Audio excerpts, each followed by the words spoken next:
Hi. Here we are.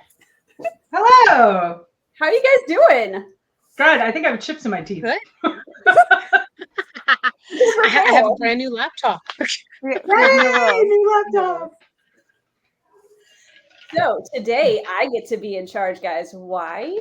Because one of these authors is not like the other. And unlike these lovely feral ladies, I don't actually live in the New England area. So I'm going to ask some random questions. I'm going to try to keep my language clean for at least the first 10 minutes. I almost failed already. Sorry, Jeremy. And we're going to not promise to stay on the rails at all because we're feral and we don't follow the rules. We do what we want. So which kind of fits with New England a little bit, I think. Right. Like that whole absolutely, colonial rebellion thing. That was a thing. It's a theme. Yeah. I like the vibe. So we will do what we normally do, and we will introduce ourselves, starting with Kacey, who is hi. not looking. Hi, I'm Kacey Ezell. I am as feral as they come. I also am a recent transplant to Massachusetts, and I am firmly and with both hands grasping the masshole identity because I love it. It speaks to my soul. These are my people. So I'm also an author. I write science fiction and fantasy and space opera, like these lovely volumes right here that are just happen to be placed there, not strategic at all. You can find all my work at kaceyezell.net. Haha, there it is, including the most recent one. Yeah, Remnants of Empire, which is actually an anthology I edited that is stories set in this universe. And Marisa and Melissa both have stories in it. And I didn't allow Trisha to come and do it because she's finishing her book. Checks out. Yep. Priorities. Yeah, hi, Maya and Leah. Hi. Hello, Maya. Hello, Leah. Thanks for coming, guys. Hi, guys. More feral ladies in the chat. I love. Indeed. Marisa, you want to go next? Sure. Hi, I'm Marisa Wolf. I am from the South Shore of Massachusetts. I spent all my days there, went out to Western Mass for college, and then fled the state as soon as I graduated. And literally like 2 weeks after I graduated, I was like, screw winter, I'm out. And then several years later, I have returned. We're not going to do that time math, but Kacey moved here. Many members of my family are still here. My husband got a job here. And so we made our triumphant return. And so returned to the land of my birth, just in time for winter, moved back in January. So it feels like that was a giant FU to 22-year-old Marisa who fled the state. So, and I guess me. Yes. And I'm Trisha Wooldridge. I was born and lived my entire life in Massachusetts. I started off in Western Mass in Springfield, which at the time was like the second largest city in all of New England, because New England's like a wee little area of the U.S., smaller than most states. Then I went to the South Shore to go to college at UMass Dartmouth, where I met my awesome husband by crashing his Rocky Horror Picture Show party during a hurricane in the first week of classes. As you do. And now we currently live in Worcester, in the house in the center of Massachusetts, where my husband grew up as a kid. Worcester currently getting a whole lot of internet traction thanks to Pommel Horseman. Yes. Very cool. Yeah. Oh my God. That video is Steven, cool last name that I Yes. didn't look up before coming on here. But his first name's Steven. Yes. And he looks like Clark Kent. Mm-hmm. Yeah. Rocked it. Go Olympics. Totally rocked it. Yeah. He made that stuff look easy, like so I know. Easy, effortless. Well, that was a beautiful, really cool. beautiful. Yeah. So, and in my defense, I have actually been watching men's gymnastics for since I was a small child because my mom was a gymnast. And so we would legitimately watch gymnastics on TV. So I have actually, that's not like the first pommel horse routine I've seen. So I kind of know a little bit what I'm talking about when I say that was a beautiful routine. Nice. I only watch the Olympics. I'm not going to lie. I am an Olympic weather fan. but I am obsessed every time. I've now followed like 18 new Olympic athletes and all the Olympic channels because it's who I am as a person. Every 4 years, I get really passionate about swimming. So passionate. Handball, rugby, the things that I become. Oh my God. So good. Speaking of, women's rugby team just won bronze. I don't know. I'm Mhm. sure all of you out there need to know this. I mean, these are some feral fucking ladies. Yes.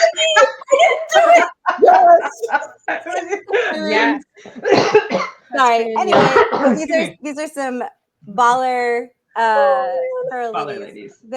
Also women's gymnastics team just won their team gold. Just won gold. Yep. Oh my gosh.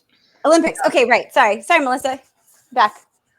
Okay, hey, I'm Melissa Olthoff, and like I said, I don't live in the New England area. In fact, I have lived all over the place: Florida, Georgia, North Carolina, Michigan, Ohio, Kansas City, and currently Tennessee, where it is sweltering. It's great out there, like 100+ degrees. I love air conditioning so much. I miss it. Yeah. So we are So going wordy, Dord. Thanks, Nick. Yes. Wow. Troll vision. Nick. Yes. Oh my God. It's okay. Maya's here to back us up on the no time math. So Yeah. That's Maya right. is awesome. And so is Leah. Yeah. Nick, you're okay. All right. So I have this lovely pink sticky note with a bunch of random questions because I am a gosh darned professional. heck Yeah, yeah. you are. Yes. And I wrote this down like 2 hours ago.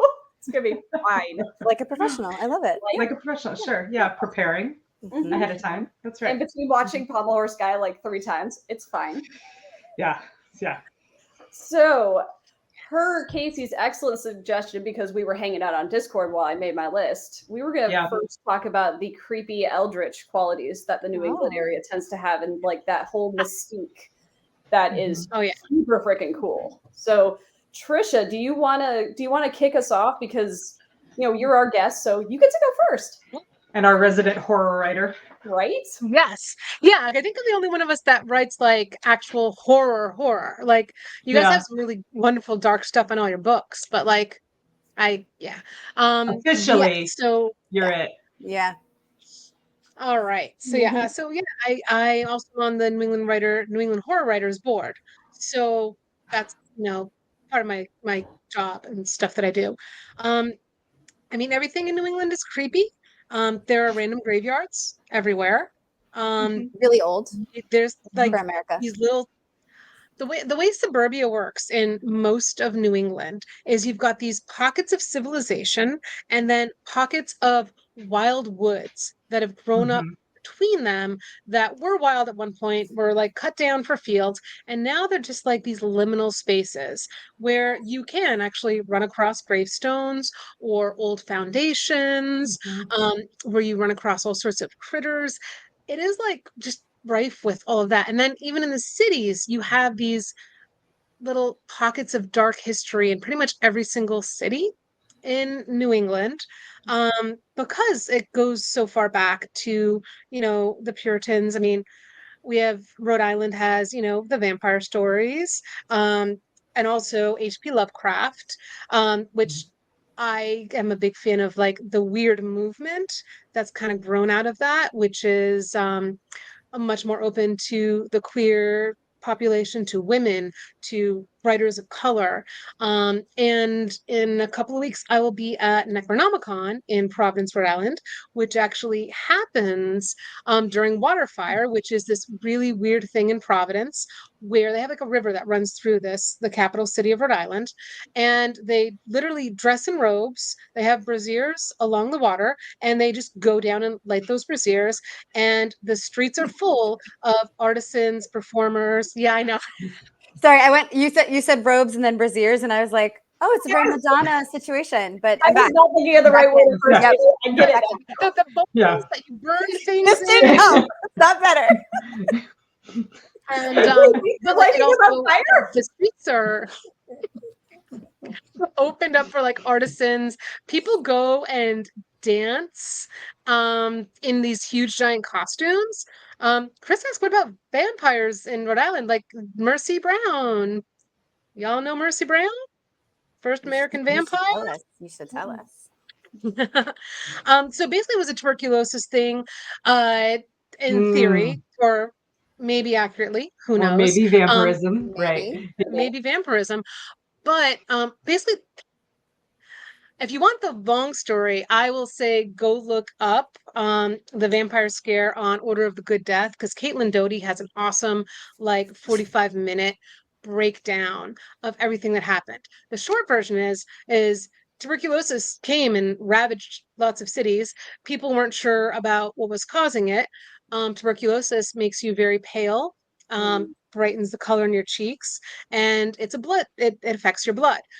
Therefore, vampires. So the whole family died. They thought it was mercy. And so they exhumed the body. The body hadn't actually rotted. So they cut off the head, moved the head, and put the body in upside down. That's like the short and not as cool version as there are out there. But Still a pretty lot of cool. people still make Quick and trips dirty. out to the cemetery in Rhode Island where Mercy Brown is buried in parts. Very in parts. So that's Yikes. the vampires in Rhode Island story. Here, she's No. here, there, you know. That's You right, separate yeah. one And part of from course, the other parts. you've got Salem in Massachusetts. Of course. And also the whole area around Salem is where a lot of the Lovecraftian, like Arkham and all of that, would have happened around there in the North Shore that wasn't already happening in Providence. I'm like doing this thing because in my head I see the map of New England. It's perfect. I assume. And Connecticut is where you have the ghost hunters that have the Annabelle doll, and she'll be on display in the casinos in October. Hard pass. Maine has Stephen King and lots of all sorts of creepy stuff just in Maine, lots of ruins. We also have castles around, just random castles because people had money and like, we're just going to build a castle because we can. You have all these like stories of widows looking for the sailors that were lost at sea. You have all these awesome stories of ancient woods and a lot of folk horror about you've got the Bridgewater Triangle where there was a serial killer. Like, we have entire conventions about the creepy stuff in New England. Yeah. Can we also them shortly? Can we also just for a second talk a little bit about the weather? Yeah, no kidding, right? Oh yeah, yes. The weather up here in New England totally lends itself to that whole creepy vibe, right? So so my office is on the second floor of my house, but my house sits up on a hill. So when I look out my back window, I'm essentially 3 stories above the ground because you know the basement garage is under there, and then the first floor of my house, and then my office. And so I'm like looking out my tower window at my backyard, which is all trees. I wonder if I could even show you. Well, whatever. That'll make you sick. Anyway, my backyard, like I have those like, what is it like? I forget the word for it, but where it was cleared for farmland and then it was allowed to grow wild again. That's what's in my backyard. Yeah, that's those second growth forests, right? So yeah, like my kid and I've been back there walking, and there's like random stone wall, you know, that was like a property line divider that's back there that's crumbling. It's just there. I have no idea how long it's been there. It's super cool. But yeah, I mean, possibly, right? Like, who knows? Probably. And yeah, probably, right? But also because it is sort of like a more humid climate here, we get this fog, and the way that the fog behaves is so fucking cool. 14 minutes, I'm good. It's too late. It's too early. I know you already broke the seal. So the fog like rises up through the trees, and like it legitimately acts like it talks about in the books. Like, this is not an exaggeration when it says that like it like tendrils of it like sneak out of the trees, and then it spreads along the ground and then builds up on itself in layers. It's so cool, right? And then like when you get the full moon, and you know, you get those like wisps of clouds over it, like it's always Halloween here. It's bizarre, and it's super cool. All right, Nick, shut down. Okay, I will because I'm absolutely not get saying. anyone to tour up And here as who a comes matter of up. fact, I do fucking know humid. Okay, I Yeah. grew up in the goddamn Philippines. I will see your Sure. Florida bullshit and raise you a goddamn tropical rainforest. It's like I lived It in is humid Louisiana. here. So It is not as humid as Florida. It is not as humid as the Philippines. But I know fucking humidity. it is wet. Stop. We have the ocean Yeah. also. So I'm in Well, the Memphis, best part is, where like, we have There are ponds mosquitoes. in my backyard. yeah, yeah. You have to and see well, the top is that Shut it up. goes from like Shut nothing down. nothing, You don't have like to. I'll shut dry you down to for humid like Oh, that. Lord. Like out of the blue, you'll have like Yeah. a nice, easy, breezy day, Yeah. and then an hour later, you're like, I am soaked in sweat. Where The air the is on top of I'm you. did this breathing a humidity sponge. come Yeah, from? Yeah. yeah. Yeah. It's Yeah. real So, gross. I will yeah, agree. I love- It's not southern hot. No. And it's not southern Mm-mm. humid. No. But it is wetter here than it is It's weird. in It's weird weather. the West. And it is very weird because we are far enough north and far enough east, and between the Appalachians, which ain't nobody gonna say aren't creepy, and the ocean, and the Atlantic Ocean wants you to die. So Right. between Yes, it those does. two things that would prefer you to be a dead soul haunting their depths, the weather in between is awkward. Is all Yeah. we'll say. It's I just would say it lends Michigan. itself to that vibe. Yeah. Right? Michigan is very much the same thing with the Great Lakes. Like it's Mm-hmm. north, but it is the most humid Yeah. place I've ever lived. It is a special hell. Yeah. That's why the mosquitoes are so bad there, right? Oh, Like all the little lakes everywhere, they call anything bigger than a 2-foot puddle a lake in Michigan. Yeah. Oh, I have 2 lakes in my backyard. 2 Michigan lakes in my backyard. That's so cool. Mosquito factories. Yeah. We And have lakes again- that come and go in ours too. It's weird. We also have a murder basement, but that's a murder Yes, shed and that's clip. pretty Yes, common. I have a murder basement. You know, that's what does. Because the other thing I will add to the creepiness of Houston, there's also creepiness in Houston where I also live. And it's also very humid. And yes, Nick, you would complain if you lived here because you would freeze to death and die. So Is there anywhere Nick would live and not complain? I mean, sure. No. The very unhappy history of people. So reality can influence the creepy factor for sure. And the whole, like, I am sure there are pilgrim ghosts. I'm sure there are Native American ghosts. I am sure that the various waves of immigrants and settlers and whatnots that did not have life go super well for them, or the winters that murdered people, wave after wave of people, or the people that murdered wave after wave of people, or the mob violence, or any of those things. I feel like I'll contribute. There's a lot of murder. Have in the past have contributed to like the general air of like so many times when we were looking at houses, I was like, well, this one's haunted, but is it like good haunted, or is it Right. Yeah. we're going to end up pinned to the ceiling and dripping blood haunted? Because there are different kinds of haunted. Yeah, like There was a house. Baseline haunted. Yeah. Do you probably remember this, Marisa? I remember because the I kept well in the showing kitchen. it to you. Yeah. There was a house that we looked at the listing for it, and it was from like the late 1700s. It had a well in the kitchen. Modern kitchen with running water. Yeah. But there was a no shit well Brick. in the kitchen. Brick. Yeah. Big Looking enough down to sink into the it. bodies. Yeah, for sure. Yeah. Yeah. Wild. Yeah. Wild stuff. There was another house we looked at that was built in the 1920s. And this was the first time I'd ever seen this because I grew up around the world on military bases and stuff. And most of the oldest houses I usually was living in or had ever experienced were built in the 1950s and 60s and the Cold War, right? Like, cause they were base housing or whatever. Right.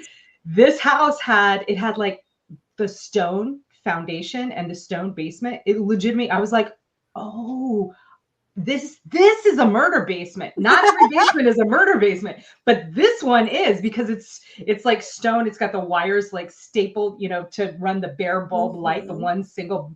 Yep. And I'm like, oh, like you would legitimately, like there were like rings set into the mortar between the stones. And I was like, are those for manacles? Like, what else could they be for? Yeah. Obviously. I mean, anything like hanging tools, I think is what they're really for. No. Yeah, it was wild. It was, Leah has a good point. The base housing at F.E. Warren is haunted, but that's a special case because it used to be U.S. cavalry quarters when it was a cavalry base back in the 1800s. So yeah. Also, billeting is also haunted at F.E. Warren in Wyoming. But anyway, special case. Yeah. My point We're not saying that New England has the like whatever, the only place The that's lock. haunted. Right. There you Yeah. are, yeah. I was like, that's Yeah. not it. I It's feel just- like we could have a whole episode just on like places we've been that were absolutely haunted, right? Yeah, for sure. Yes. Cursed Yes. places. I've done some ghost hunting things, and yeah, I have stories. Yeah, Oh, that's. yeah. I mean, New Orleans is 100% haunted, New right? Orleans? Like, it's Right. yeah. not Yeah. just New England. Key West. However, I feel like our hauntings are especially tentacly. Thank you, H.P. Lovecraft. Yeah. Mhm. Because of the fog, right? The fog. It all comes Right. back to the Yeah. fog in the end. Yeah. Yeah. No, I do. That is one of the things that I love about living up here is that like that cool sort of eldritch vibe. And I love it because I'm safe in my brand new construction house that was built in 2023 that has no evil spirits or anything like that going on here. And I can look out my window and be like, wow, it looks really creepy out there. And it's so dark. Are Because you we sure you don't haven't have tried to like build a swimming pool yet? I have not tried to build a swimming pool yet. No, I have 2 ponds. That's all. No, thank you, guys. Thank you, Trisha. Yeah. No, we're not gonna disturb anything. Good job, us. Yeah. Yes. New Yeah. house built on ancient Berry Grove. No, because I checked. Like I I looked at land records. am I new? I mean, I will say though, so I grew up was basically a suburb. Like Randolph is an Yeah. old mill town that was when I was growing up basically a suburb. It's one of those 30 minutes south of Boston, like in the apocalypse where there's no traffic, but it's a suburb. By helicopter. Yeah, maybe if like somebody slingshots you, maybe 30 minutes, but trebuchet. But anyway, the division that we lived in was like mostly duplexes, but at the end of the road there was this patch of woods, and it had one of those old trees. So I know it's not old growth, right? But it was second growth, and it had one of those really old 1700 stone walls that I would walk on, and you would like find stuff in between the rocks sometimes. And there's like this huge oak tree that had fallen over it. So there's like this little like it was perfect for like a 10, 11, 12-year-old to go wander, right? And you can't hear the road. And they're the other thing that I love about New England are the giant, I forget what they're called. They're like erratic boulders or something that the glaciers dropped on the way. Yeah. So you'll have like flat ground, forest, flat ground, everything's normal, tiny hill, enormous 12-foot tall boulder, no other Yes. rocks, right? So like huge rock, old stone wall, fallen tree. I was positive that this was a portal into Fae if I could just be there at the right time. And I definitely, one of the earlier short stories I wrote that was not about potatoes was about like this girl walking through the woods, and the way the light from the stone wall and the tree hit, she could just see the dragon in between, but he thought he was invisible. So he was just like rolling his eyes at her. And it felt like the kind of thing that could actually happen in these tiny wild spaces left in these places. And I just thought that was normal. And then I lived in places like Dallas, and it's not normal. Like you don't get that feeling everywhere in this country at all. So that's a really good descriptor of tiny wild spaces, right? Yep. Like these just pockets of wilderness that just sort of like they sort of tenaciously come back. It's like, oh, you think you're going to civilize? Yeah. Okay. All right. We'll see how that works out for you. You know, like, and like you're just little. Yeah. Oh, Like you said, liminal spaces between worlds. Yes. It's only our records. Yeah. You know what? It's fine. I was correct. nice. And also, yes, these spaces between worlds. Yeah.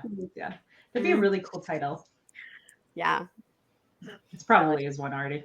I mean, it doesn't mean we can't do, new stories. I know, right? Yeah. Tiny wild spaces. Sure. Tiny wild I spaces. ended up doing a full moon ritual at Nikon. The last convention I was at, it was a full moon. It was foggy, as mentioned, and there was just one of those glacial erratics in the middle of a courtyard of this old Catholic university where we were doing this, and a group of us got together. It was Saturday night / Sunday morning, as you do at conventions. And one of us brought a candle, we brought snacks, and we put in things we wanted to release. Things that were like holding us back, that we were afraid of, and we lit them in the candle, put them on the rock, and let them kind of just go to ash.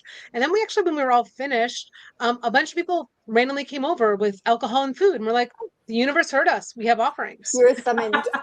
That's awesome. Ask and the universe provides. That's right. Mhm. That's right. Yes, we should. You should check out this cool ass book. House Between Worlds. Yeah. I was going to say, I can't build a House Between Worlds, Oz. You already did. And Yeah. it's amazing. Yeah, you should definitely read it if you have not already. Yeah. It's really good. For sure. I say, Haley's book also made me think of New England. No, I brought it. The short story, Uh, The Haunting of Bone of the Coal the Monster on the Briar Hall Bracken, or whatever. Bracken, Yeah, Bracken Hall. because I never read it. Yeah. Yes. Yeah. Also wonderfully gothic, and it felt really New England to me. Yeah. Yeah. Spooky. So earlier I was cackling because when Trisha was running down this awesome list of all the cool things that are in this area, the implication that Stephen King was one of the creepy things in Maine almost made me like just die. Yeah. But I mean, like, I think he'd co-sign it. Yeah. I don't think the man would disagree. Also, he is like literally the first horror author I ever read. I tore through all of his books when I was a teenager, probably a little too young for some of them. I Same. feel like that's an origin story for a lot of people. Yeah. And so his son also, I love his sons, Shohill and Owen Yeah. King. Both are also excellent. And if you haven't read anything of his wife, Tabitha, her writing is also wonderfully creepy and Nice. whole family. There Great. is something about Maine. Like Maine is a giant wild space, right? It is not a tiny wild space. Yeah. It is a Yeah, it because is you've got Acadia untamed. National Park and actually has one of the few spots, Mount Katahdin, where you actually can't bring dogs. That was a random conversation I had at the barn, because they smell too much of other predators and it messes with the ecosystem. Interesting. Yeah. Interesting. Yeah. So Maine, there's a reason I made the main character of a recent book. She is from Maine for many reasons, but one of them is giant wild spaces. Who It's knows just what goes on weird. in the It's a backwoods weird of place. Maine? I remember a conversation with Marisa very shortly. It was either shortly before or shortly after I moved here, where you were like, all right, let me break this down for you. And Marisa broke down like the different personalities of the different New England states. And I have to say, and that's what she said about Maine. She was like, Maine is just weird. People from Maine, weird. Going to Maine, like it's beautiful. Like they're lovely people, but they're weird. Everybody's weird. In the dark. Yeah, Maine has the Cryptozoology Museum. Yeah. Maine So is everything you want to know about Sasquatch, Mothman, and all of that is this awesome little museum in Portsmouth, Maine. Walking distance from one of my favorite restaurants, Duck Fat. Feels like we need to make a road trip. That sounds great. Let's do yeah. Food and cryptids. Also, you guys are seeing, we're like, okay, Trisha, we're here now. Yes. Please to take us places. Thank you. Oh, yeah. My favorite. I think I posted a couple different things for you guys. Because we've got like the wolf rescue, which I took Scott to. I need to yeah. Come visit, Melissa. Melissa. Wolf rescue in Ipswich. Children. I need to see the wolves. Yes. Come visit. They're my people. Well, we might let you go home. Probably you have kids. That's not really a threat, honey. Yeah. Until it starts snowing, then my butt's out of there. That's fair. That's no more snow. Fair. No. You can be a seasonal visitor. Seasonal. On the topic of snow, I have a confession to make. All right. I am speaking from a place of incredible privilege because this is my workspace. I don't have to leave my house. I have a really long ass driveway and I have a badass husband with a 4-wheeler and a plow, and he handles that shit like a boss. Speaking from that place of great privilege, I fucking love winter up here because again, I sit here and like the beautiful fat snowflakes drift down outside my window, and it's, against the backdrop of my second growth forest woods that I own. And it's like, oh, this is so gorgeous. Why does everyone hate winter here? Because I don't have to leave the house. Because I can stay here and have my groceries delivered. Because I can still very clearly remember the day that I walked up to my bus stop, up the hill just one way, up the hill, and watched my school bus drift down the hill and around the corner and be fully unable to stop.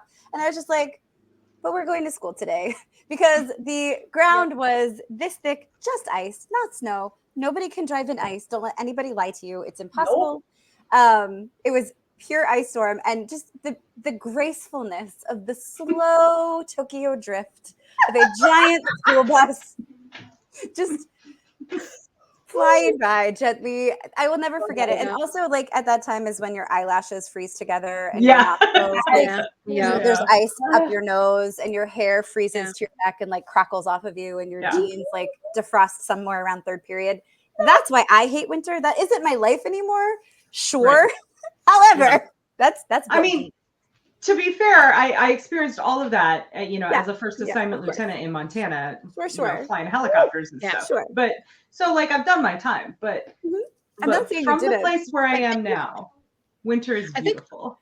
Hard to let go. Part of the New England thing with winter is New Englanders hate winter, but we love winter because we love bitching about winter. Oh, sure. Like Yeah. that is Yeah. part of the National core of pastime. New England is State all of the pastime. horror stories we have surviving winter. Fill in the blank. Regional 'Cause, like, pastime for sure. I've Yeah. been in that Tokyo drift down the hill Yeah. in several cars, and Yep. like I survived that. That's my badge of honor. My mom was an Avon lady, so we were driving all the time, and just the stuff we drove in.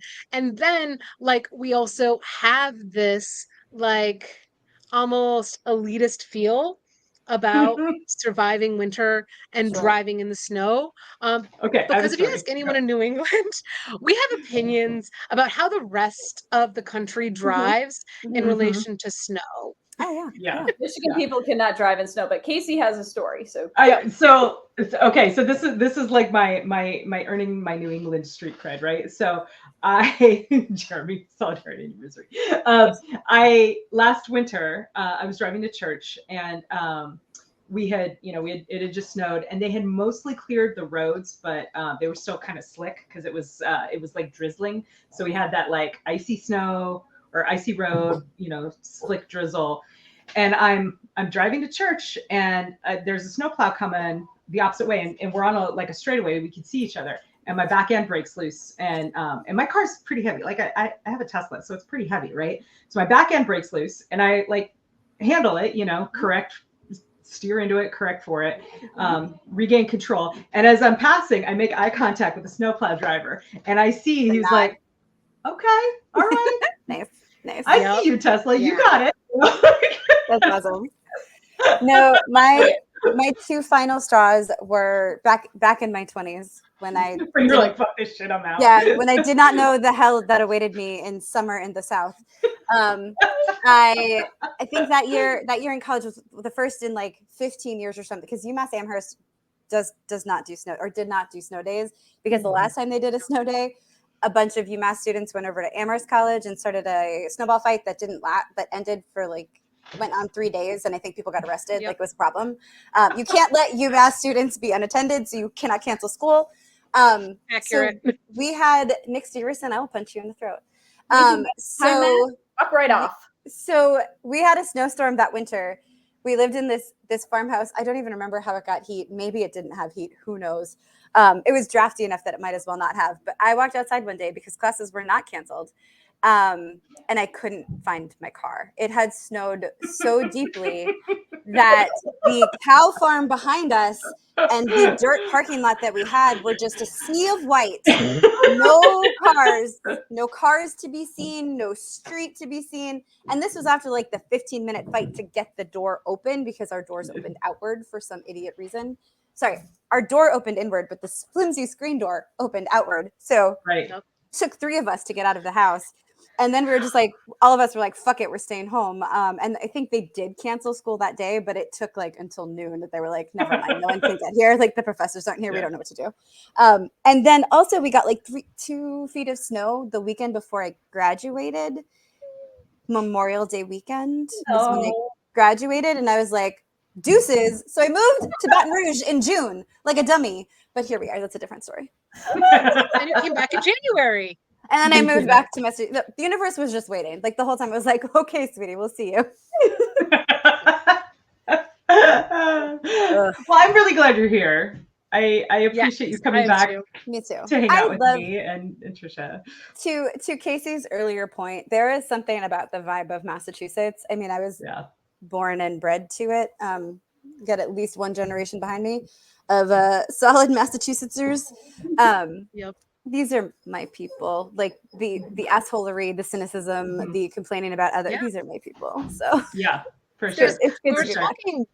Yeah, we were talking at Nikon, the last convention I was at, about and yes, we are massholes, but there's this thing with people in New England act mean. We act like massholes, But or our kind. wherever you're Yeah. from, but we're actually very kind. So Mhm. we may like see you pulled off in the side of the road and be like, what a bleep, but we'll help you out. Mhm. Mhm. We'll We complain might about our complain about neighbors it the whole while time, we're but we'll be shuffling their kind. driveway for them. Yeah. Yeah. So there's a lot of What are you, kindness a fucking beneath idiot? Come that here. really Let rough me do exterior. that for you. Yeah. Yeah. Here's some hot Yeah, that chocolate while I was bitch you out.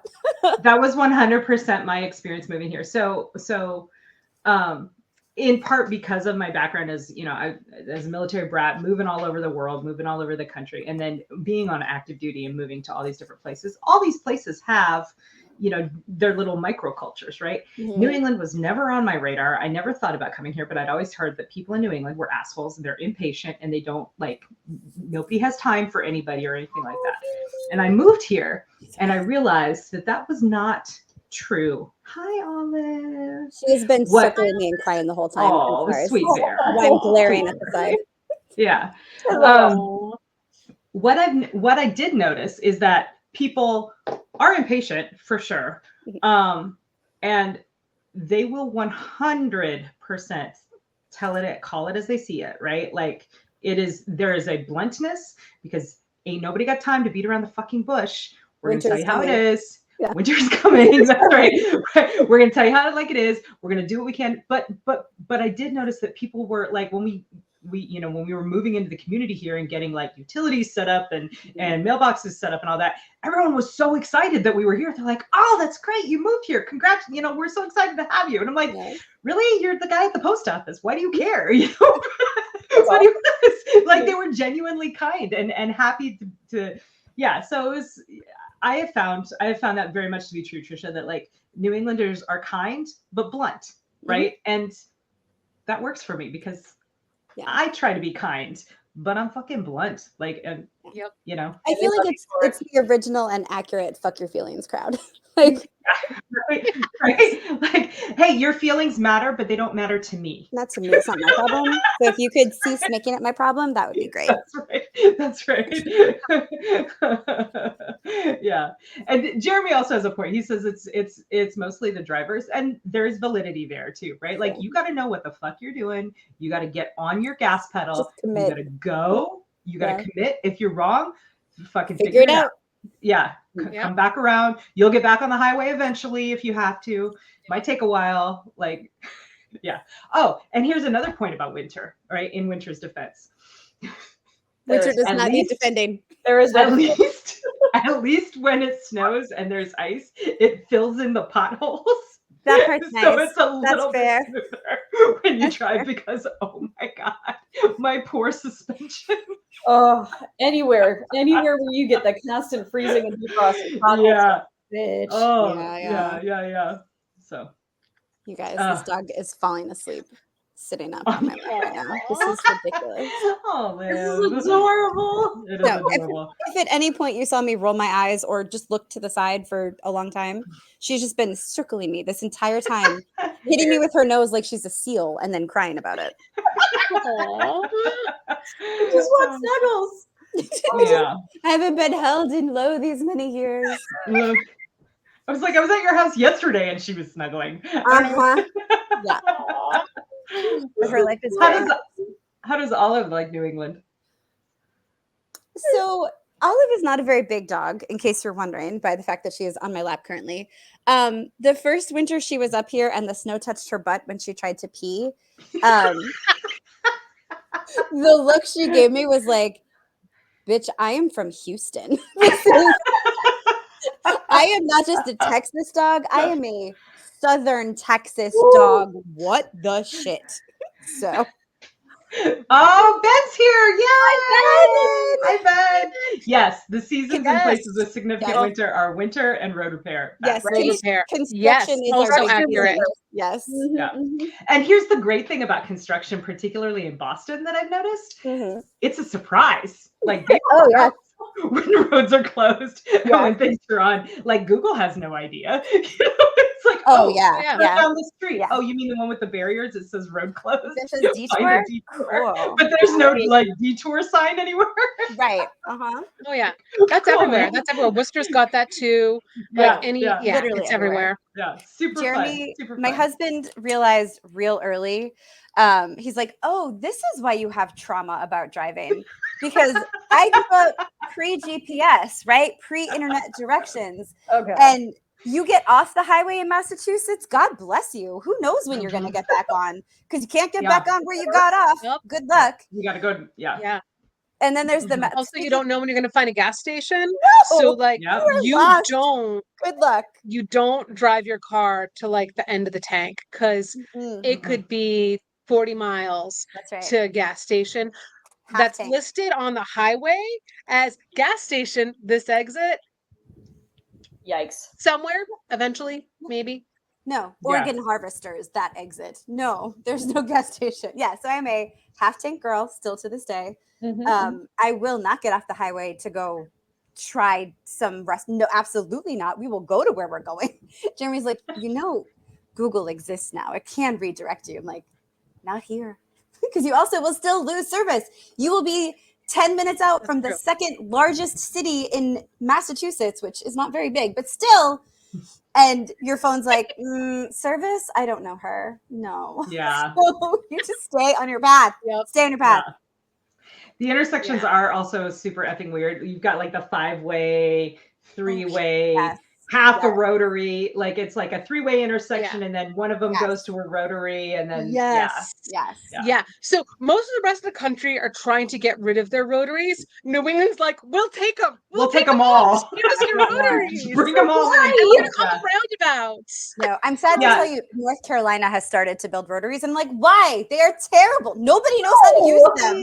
I like traffic circles because I don't know. I think they make sense. So yeah. Hey, Haley. Hey, Haley. So Nick says the overall mentality for the highway design in Mass was basically fuck you in your driving experience. Actually, Nick, It was oxen times. to be clear, fair.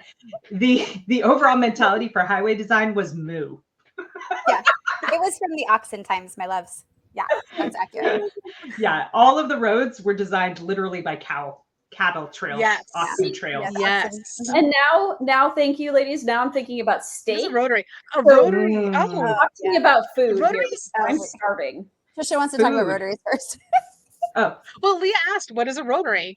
A rotary is when you have two or more, even though it's like sometimes only two, and they Sometimes come six. together around a circle like an island, yeah. and you have to merge and then unmerge to get It's a off. roundabout. And Yeah, a roundabout or a traffic circle, Leah. Yep. It's just they call them rotaries here. And this is the circle of Okay. hell they were invented in. So it's Yeah. from here. Yeah. But I hear the food is really, really good. AKA the reason outside of you ladies why I will eventually visit, because food. Oh yeah. Yes. Yes. Sell me on the food, Trisha. What you got? So before I wrote fiction, I was a I was a food writer, restaurant critiquer, and all of that. So I Okay. love the food up here. There is in the cities, you've got a lot of people from various ethnicities. So you have like in Worcester and Boston, Springfield, a lot of types of food. So you've got like Vietnamese, Korean, Indian, South African. We actually have barbecue that has pleased people who live in barbecue states. That barbecue place you took us to was legit, dude. Yeah. Legit. Yeah. Yeah. I was in Texas 15 years. So that place hangs. Yeah, and then I mean we have all the seafood, various lobster, clam fritters, so many ice cream shops too. Like there is so many ice cream shops, like little itty bitty hole in the wall, Right. creameries. We make it in house. It's brand. Yeah. It's yes. From our happy cows. I will visit for the ice cream alone. Oh yeah, and you get to go play with the cows. A lot of them have like mini golf things attached, or like meet the cows, or come play over here. So a lot of them are tied into a lot of the local farms. So And there's also a lot of local farms here where you can get like fresh milk, fresh eggs. Mm, I know of like 7 different CSAs for vegetables and meat, nice. which are farm share groups. Um, and then there's a lot of like artisan sausage makers. Um, there's just so much. And then, so another place that I love going is Rhode Island, where when I go down to Rhode Island, they, if I'm heading into the center, like I can walk to a Korean place, an excellent pho place, Mm-hmm. proper ramen, um, then this like little like streamlined those like streamlined not quite diner cars where you can just get like a fresh make hamburger and this massive milkshake that I Oh can't my god, even like yeah. fit on my screen. And then like the French fry bars, What are you doing where you just tomorrow? go Right. see, huh? Sorry, keep talking. Oh, So what are you doing like tomorrow? Because I think I need a giant milkshake. And French fry bars? I'm totally down for a giant milkshake. I think So should come to so I say Necronomicon is in a couple weeks, and I can walk you to any place in Rhode Island there, and it's just going to be amazing food. sounds amazing. Yeah. So I I will will. say, no, go, Risa. Okay. So here's the thing. So Nick is not entirely wrong, right? So I am from here. Didn't eat out a lot as a kid, like, whatever. Moved to Louisiana and I was like, what is this? And it was seasoning is what it was. So there is a definite truth to that not things aren't always properly seasoned here. But to Trisha's point, so the unfortunate truth of Massachusetts is, for as much as northern states like to say how enlightened and open and progressive they are, okay, no, that's a whole lot of look at how cool we are, and it's lies, just like anywhere else, right? So things are real segregated still up here, and you've got therefore pockets of amazing fucking food, but you're not going to get it in some of these stereotypical little enclaves of traditional Massachusetts food. You gotta actually go look for it, and Go look for it. Yeah. and not hard and not far, but you do have to look. And there is a ton more here now than there was when I was growing up. And again, I didn't go very far, right? Like I was in my little town and I was afraid to drive anywhere because you'll get eaten. And then I went out west and there was great food, but college town food, which is fantastic, but not super like diverse, I guess. And so upon my return, I have done more explorations, and holy shit, there's so much good food here.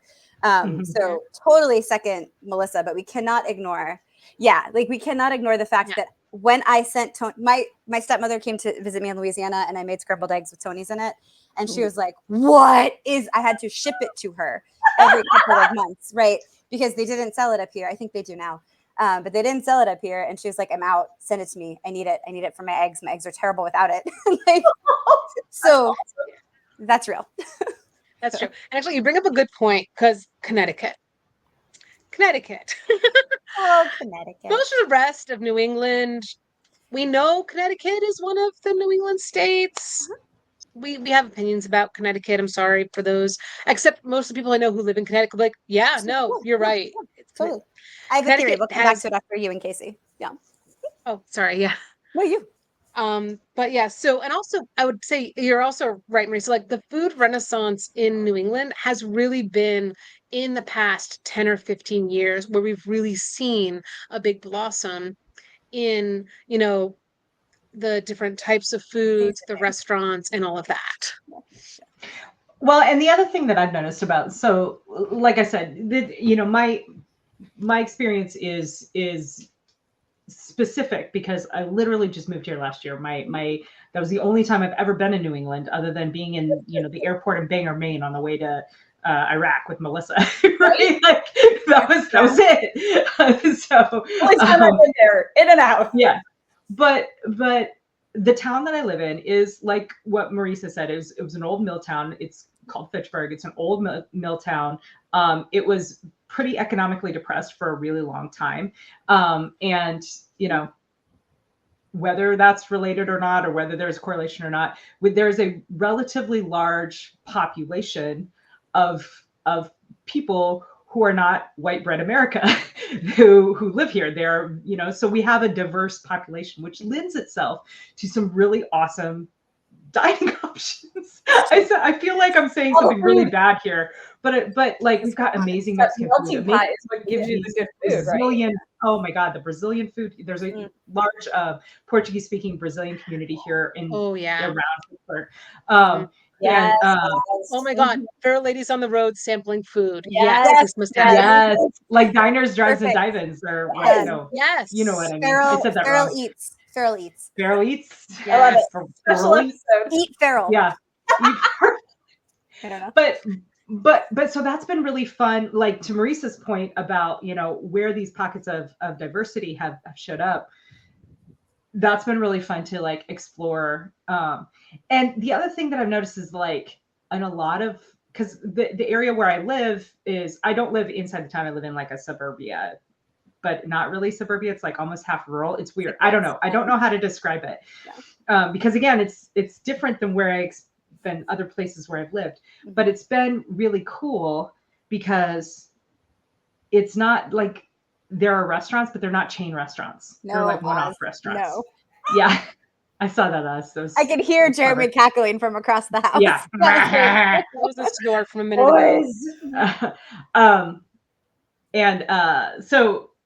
So yeah, restaurants, but not like chain restaurants, right? Like I haven't been to, you know, a freaking Applebee's and I don't know how long, right? Because there's too much A, stuff. they're not easy to find, and B, there's too much other stuff around. So so that's been really cool. And then like Trisha was saying, the fresh food. I've become so much better of a cook since moving here, just because almost out of self-defense, because it's not as, you know, fast food is not like as easy to come by. I actually have to cook. So to Nick's point, a very, very, very long time ago, once upon a time, I left Massachusetts many, many years. And I did summer school teaching in Texas, in also Houston, Texas. And I was teaching Texas history, and I was like, ugh, only Texas would have Texas specific history. And one of my Teach for America friends was like, hey, Marisa, you're from Massachusetts, right? And I was like, yeah. And he's like, yeah, how many years did you study the Revolutionary War? And I was like, several. And he was like, yeah, did you talk a lot about like Virginia?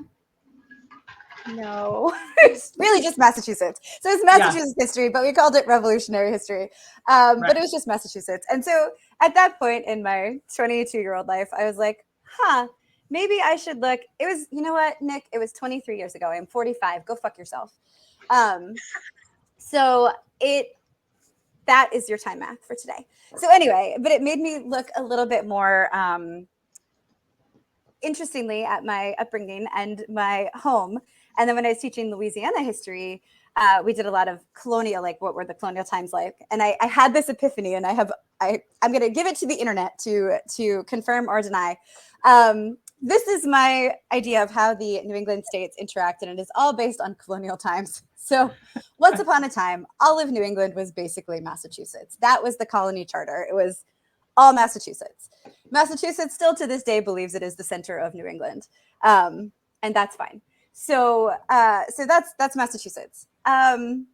Maine, New Hampshire, and Vermont at various times were like, hey man, we're like real far away. This isn't really working. And Massachusetts was like, you're right, go with God. And so that was like super easy, chill. And like still to this day, Maine's like, Maine shares a border with Massachusetts, but it's still very much like, no. We're not them. We're so far away, you guys. And Massachusetts, we're not them. Maine, for New England, Maine is a very large state. Texas laughs in Texas, I know. But for New England, it's real long. It's real tall. Yes. So, and then New Hampshire and Vermont still want very little to do with the rest of New England, right? They're like woods, and they're doing their own thing. They're making syrup. They've got Skiville. It's all exciting. Connecticut was like, y'all, you're dragging us down. We're like real rich, and we just want to be rich over here to the side. And Massachusetts was like, you know what? Fuck you. You're basically New York anyway. Go be Dutch. Yeah. And then Rhode Island, sweet bear Rhode Island. Massachusetts was like, y'all are weird. like you're doing some weird religious stuff. Like I know we did like pilgrimage shit, but we kind of left that behind. We're just gonna make a little box, and you guys just go be there. And I feel like these relationships all still live to this day in between the states, where New England is like Rhode Island, we don't know her. Connecticut is basically New York, and also like New Hampshire's like fuck all y'all. Y'all can't tell me what to do. Na na na na na na. No one is the boss of me, motherfuckers. Yeah, so that is. I don't have any taxes. What's up? Property taxes, and those are real high. Because turns out we don't talk about those. Don't tread on me, but do pay me all your money for your house. Thank you. That's right. That's right. Live free or die, but pay me all the money for your house. Not all the way free, just like a little free. But they say live free or die, but you know it's not free. The fact that you get to own property. Taxes and death. So that is Marisa Wolf's theory of New England. What do you think, Trisha? I would say that's accurate. There's like some weird, so New England also has the weird liminal spaces though. So like the borders between the states are special. And I think special is a good word for this. Because like it's not an island. You're right. Neither a road nor an island. Discuss. And the thing is like Massachusetts is so different in the different regions of Massachusetts. Yeah, like Western Mass is Here Be Dragons. Yes. And depending on who you ask, Western Mass is anything west of Worcester. Or if you actually live in Western Mass, real Western Mass is west of Springfield, which is almost New York. The Berkshires. But then South Shore, North Shore, Boston, Central Mass, Cape, and the islands all have very specific cultures and all have very specific accents and dialects. But like if you live on the border of like Connecticut and Massachusetts, like you switch back and forth to see who's charging taxes on what, and then you just bring it back. You get gas. Funny, someone said like Connecticut's the whitest state. It's actually not. It's not. Connecticut has the highest percentage of Puerto Ricans in the entire United States. I did not know that. I think it's New Hampshire, right? New Hampshire is actually the whitest state. Yeah. It's either New Hampshire or Vermont that is like the whitest of white. They just went to do their own thing, you guys. There's that. Yeah. So it's a weird, but you've got the very huge distinctions in Connecticut where you've got like the Connecticut's who are by the New York border and like the places where there's money. And then the Connecticut where you've got the racing, where you have a lot of like lower income old mill villages. And then you've got the cities, which are very urban and all of that. So it's weird. It's very, very weird. And like most of New England. Connecticut just real quick, because I saw this on the internet streets. Red Sox Nation did a line, like the map of how Connecticut breaks down. And there's a pretty sharp line like right through Connecticut of like Red Sox fans, Yankees fans. And then I think they even drew like a tiny little circle there, like these are the Mets fans. That checks out. Jeremy says Connecticut isn't even a real state. It's a road between Boston and New York. Connecticut's just 95. It's the worst road. It is the worst. All of the Connecticut roads are terrible. I mean, we don't have a lot of room to stand on that, to be fair, Trisha. All New England states are terrible. It's winter's fault. The end. Definitely not our taxes vanishing into Christmas. Right. Eaten by dragons. Dragons. It's the dragon. Ooh. That's right. I will take that, because I don't want to say anything that's going to get me murdered, but I will say back in the day when I was in college, we were absolutely sure that Whitey Bulger was hiding in one of the unopened floors of our library because his brother was the president of UMass Amherst at the time. And so that was 100% the story. And kids, if you don't know who any of those people are, go ahead and Google them, because I ain't getting shot. So you know what's funny is so I went to UMass Dartmouth, and UMass Dartmouth also had that same rumor, because we had also secret underground hallways between all the buildings. And if you take a look at UMass Dartmouth on any map, an aerial map, and the story for UMass Dartmouth was it was designed by Aleister Crowley, because it's like almost pentagram shaped, That's and you've got amazing. they were Of aiming course for it like is. Nautilus and Brutalist. There's a big old the benches are like 666 in the middle of the Jesus. quad. There's a big Okay. old tower in the middle. Also, lots of wildland.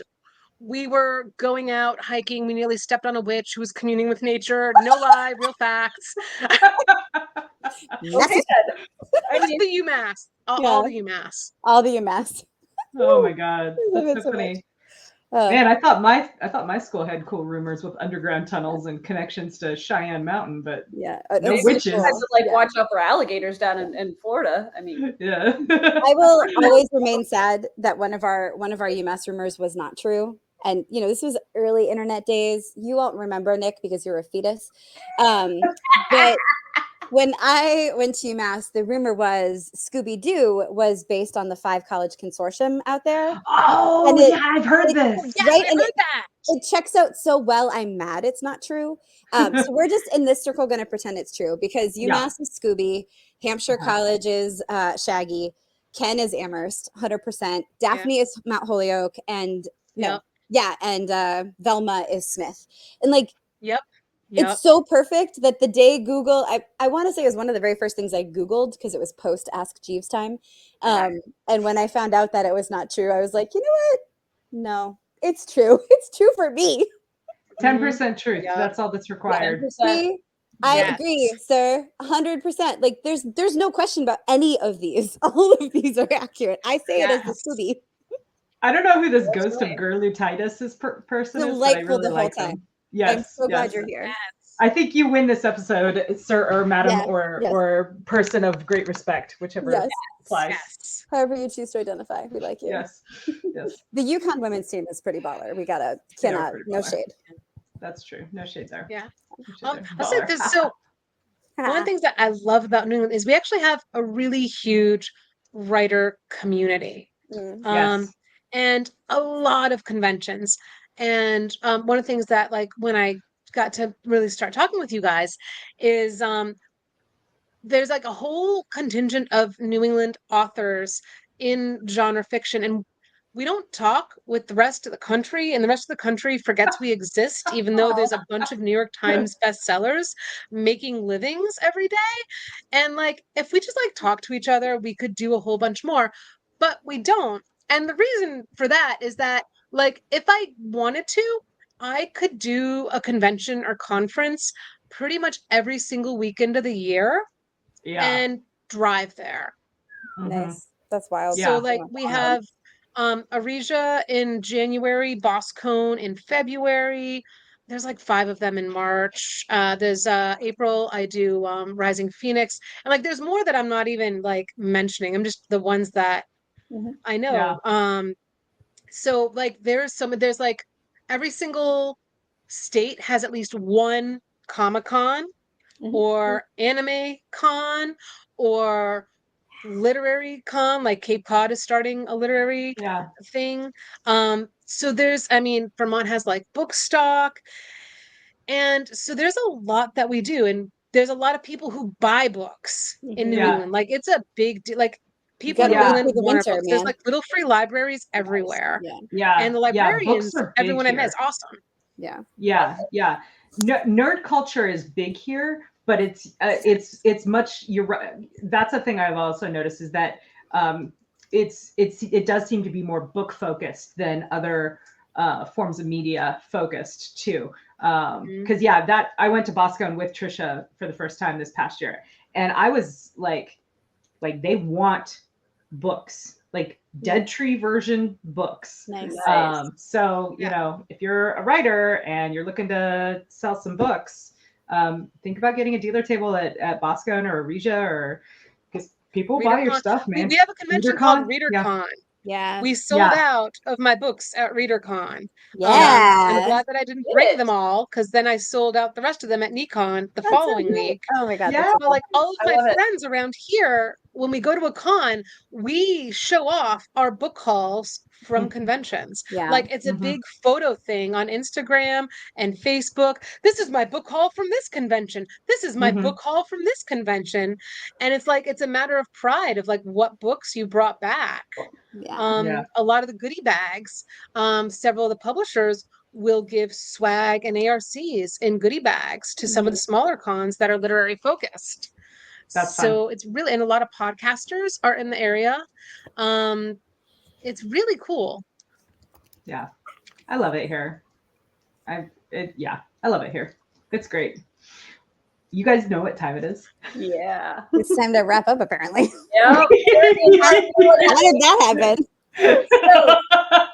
So we've been chatting for over an hour, and I could keep talking with you ladies all night, but at some point we need to eat dinner and stuff. So Trisha, what do you have coming up? What are you working on? I know you've got the novel that you're finishing up. So Yes.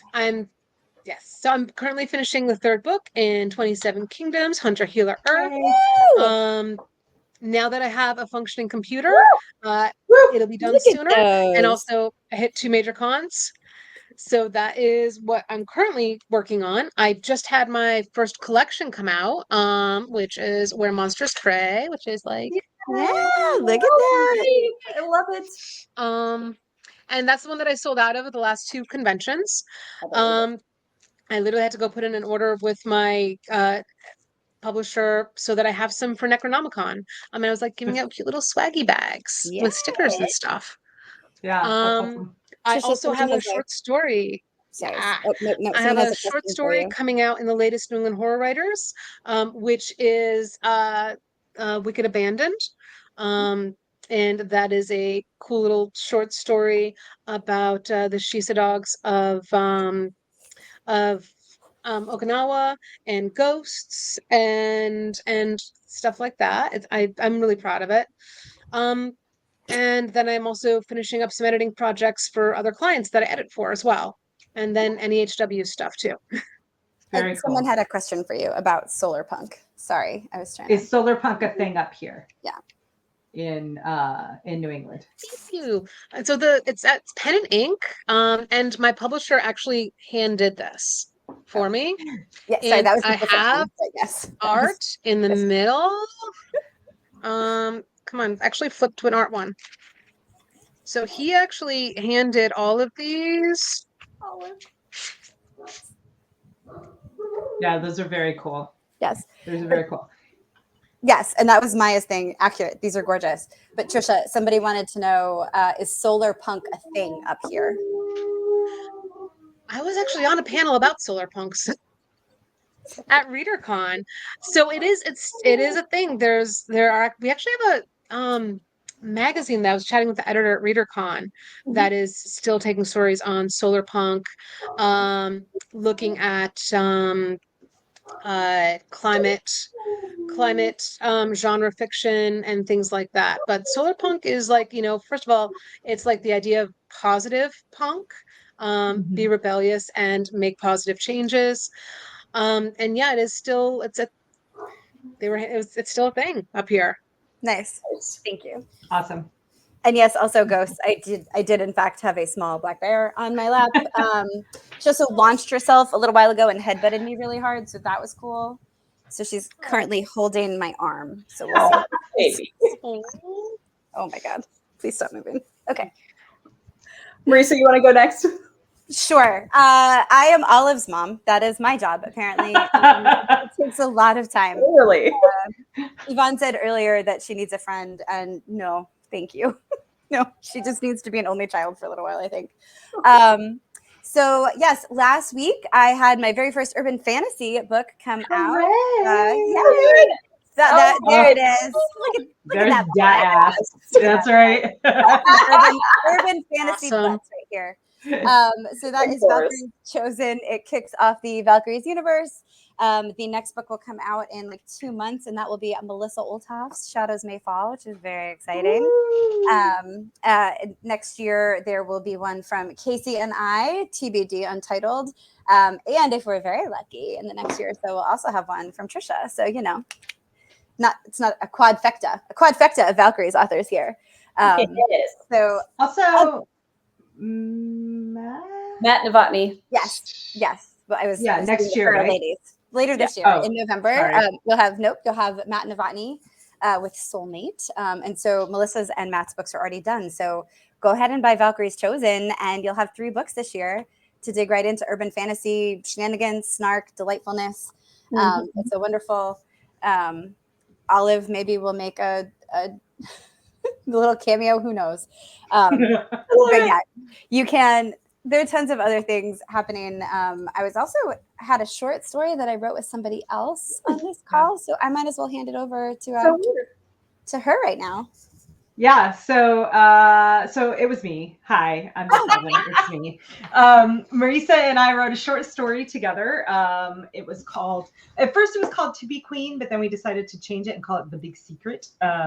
And it is a story set in the Ashes of Ventia universe, which, there you go, there's the 4 books. And of the one furthest to the right on your screen right now is Remnants of Empire. That came out last week. It is an anthology of stories set in this sandbox that I created with some help from Chris Kennedy with the first 3 books. So the one of the bit part players in the 3rd book, there it is, The Conqueror's Promise, is the character that Marisa and I kind of give her backstory in The Big Secret. So we hope you like that very much, because that is sort of a lead into our next project, which we are starting drafting on in 2 days. By the way, I don't know if I told you this, but I sent you that outline. It's amazing. So excited. So yes, I would say so. You have been my favorite person in this whole comics. All of you are amazing. You commenters, I love you all. So if you are very, very pro snark, you will probably like anything anybody on this call writes. I would strongly recommend, super biased, but I would definitely recommend Valkyrie's Chosen. And then just read like everything all of us write. Because Melissa has made me goosonk. I have made terrible noises in reading her books. And Kacey and I feel like really polished our snark writing with each other over years. So I mean, I've sounded like a dying moose reading Marisa and Kacey's stuff. And Trisha is going to make you feel real creeped out, but then also you're probably going to laugh about it. You're welcome. Right. Yeah. So, You're going to laugh and then decide that you're a horrible person for laughing at what you're laughing at. Yes. She's like, yes. Yeah. So good. Oh my God. That's amazing. Who are you, Melissa? No, what are you writing? I don't know. Whatever we're talking about. I'm not hosting. Okay.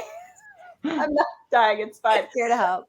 So Nick Steverson and I wrote a short story for Kacey for the Remnants. They did. It was super fun. Like, think angry Irish princess, arrogant Viking bastard in a marriage competition that didn't quite go as planned. And probably a follow-on novel next. Not probably. I already have plans. So there will be a follow-on novel because their voices, they're in here. Mm-hmm. Yeah. So because I love co-writing so much, I got to team up with my Obi-Wan boy, Casey Moores, and we have the 4th book in Bill Fawcett's Blood and Armor series coming out this Friday. Sorry, you're okay. Dang, she is pissed off. If you want to know why Nisty is pissed off, pick up that book on Friday, because we did very, very bad things, and I'm not sorry about any of it. Never sorry.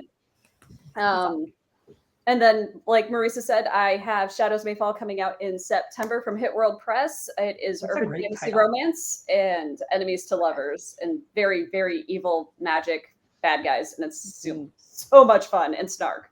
So. Yeah.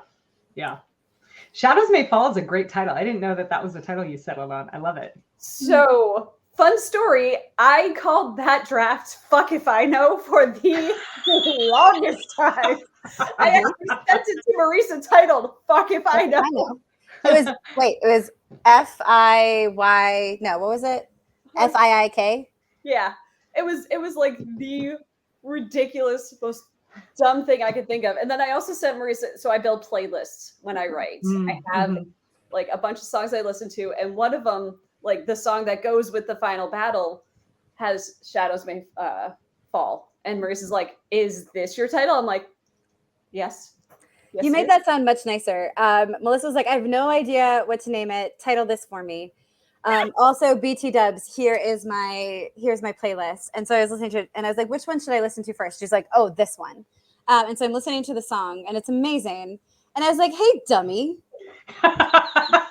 You told me this song is the entire fucking vibe of your goddamn novel, you big, smart, dumb face. Could this be your title? And she was like, well, fuck yeah, I guess it is. And I was like, all right. It is. And then I was There's like, the masshole girl. There's the Massachusetts girl right there. Yeah. Right there. and then I'm like, oh, because she gave me that title because she's awesome. I'm like, now I have the title for book 2 and book 3. Mhm. Fires will rise and storms can rage. Mhm. Hell yeah. Yeah. I just like that. It's fine. I take zero actual credit for it. That's always my favorite thing is when my brilliant fucking friends already know the answer and they put it in front of me.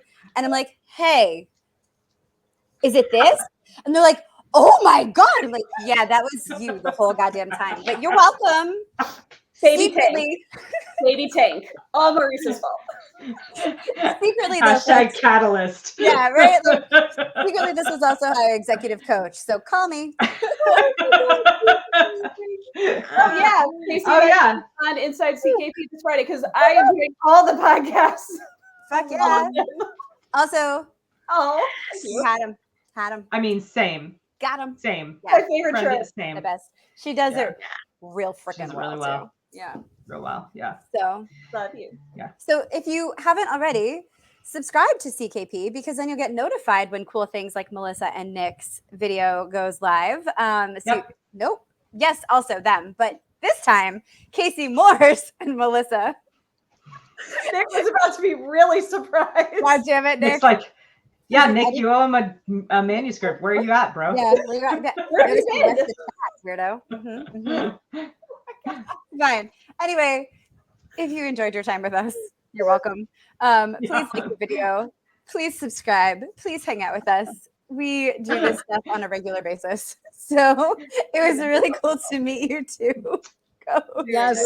Thank you Hey, for Ghost, coming. are you my friend who lives in New Hampshire? I'm curious. Let me know. We'll find out. Yeah. Let us know. Yeah. All Come right. hang out sometimes. We'll have good times, Melissa. So now we know what we've all got coming out. Trisha, tell everybody where they can find you on the internet and for the rest of the year in person. Yeah, well, you can find me at novelfriend.com because that's the business name I started years ago for my freelance editing and writing. And I will be at Necronomicon is my next convention. That is in Providence. It is 2 weeks before Dragon Con, which is Labor Day weekend. Then there is Bookstop. Oh my gosh. It's a book fair in Framingham, Massachusetts that my friend Alyssa is putting together. It's like a spectacular book fair. Fun. So that's free to attend. Come out, meet authors, buy books. Then Silver Scream in Worcester, 10 minutes from my house. Nice. Is another horror metal, if you like metal, heavy metal music and horror, and crafts and authors. It's an awesome one. It's run by Ice Nine Kills. I think I have that last weekend off because it's my anniversary of 24 years. And then it's October. And Jesus. there's some stuff up in the air. I know for certain in October I'll be doing the Merrimack Valley Halloween Book Fest, which is in oh my God, where a whole bunch of authors live that I know. Haverhill, Mass, which some people call Haverhill. It was mispronounced many times in both Stephen King and Joe Hill's books. That is also a free event at the Haverhill Public Library. There's usually about 60 different authors that go there and sign books and panels. Again, free to everyone. There's a lot of book stuff out here that I can drive to in a matter of an hour to 2 hours. And it's free for people to come. Yeah. I believe there's another one end of October, also in Worcester at That's Entertainment. I need to follow up on that. And then in November, maybe for the Cape Cod Book Fair. Yeah, there's a lot. So find me at a novel friend and sign up for my newsletter, and I will let you know all the things I'm doing. Yes. Yeah. All right, Kacey. You can find me online at kaceyezell.net or .com. I own both. In person, my next event will be DragonCon in Atlanta, Georgia over Labor Day weekend. I will be attending pro there. And it will be super fun because I'm rooming with Marisa and Melissa if she gets to come. Yeah. So, sleepover special. What's up? And then after that, I will do FactoryCon, and then I don't think I can announce it, but there's another thing coming up in early 2025 that I will be involved with. So exciting. So, yeah. I love it. Awesome. MarisaWolf.com, MarisaWolf.net. I go both ways. And you can find me obviously at DragonCon. As announced, I will be chilling with my ladies. No, why? No. I stole your thunder. Shared thunder, y'all. Shared thunder. Shared thunder. And then in October, I will be at Deep South Con. I'll steal Melissa's with Marisa Olthoff and Mel Todd and many other wonderful people. So much fun, you guys. Deep South Con is in Helen, Georgia, which is like a Bavarian town dropped into northern Georgia. Nice. During Oktoberfest. Well, I'm so nerd jealous. fun, beer fun, Yeah. German food fun. I don't even like beer, but I love German food. Right? And I The schnitzel. totally want, I'm so jealous. I'm so jealous. It'd be really fun. Hey, Deep South Con, invite me next year. There are There's different some German places. food up here. There's a couple good German restaurants up here. There are, but also Deep Yeah. South Con is in a different place every year. So, Fair. I mean, they could still invite you. It would be amazing. Sure. Yeah. So. Okay, I am at melissaolthoff.net. I do not go both ways, but I am working on that, as one does. And like the lady said, I will be, fingers crossed, my husband has his schedule half worked out, so fingers crossed for DragonCon. I should be there. Knocking on wood. And Deep South Con is a go because Oktoberfest and a con. Yes, I am so there. Right. And that is it for this year. And my husband, who is a saint with organizing his schedule for me, is very grateful that there are no more. Fair. So thank you guys for hanging out with us. This was so much fun. Y'all were great in the comments. And Yes. And we probably all should try to go to Deep South Con next year because fuck yeah, New Orleans. Yeah, and you yeah. can write that off because Valkyrie's is based in New Orleans, and we need to do some research. And eat shrimp. Definitely. Yeah. Oh, Jeremy's shutting us down. Jeremy's saying the kid out. Thank you. Good night. Closing the windows. The bartender turned the lights on. You can't go home. Or no. Music on. You don't have to go home. You can't stay here. Yeah. Can't stay here. We don't know. All right, guys. We'll see you next time. Thank you guys. Bye. Thank you. Bye.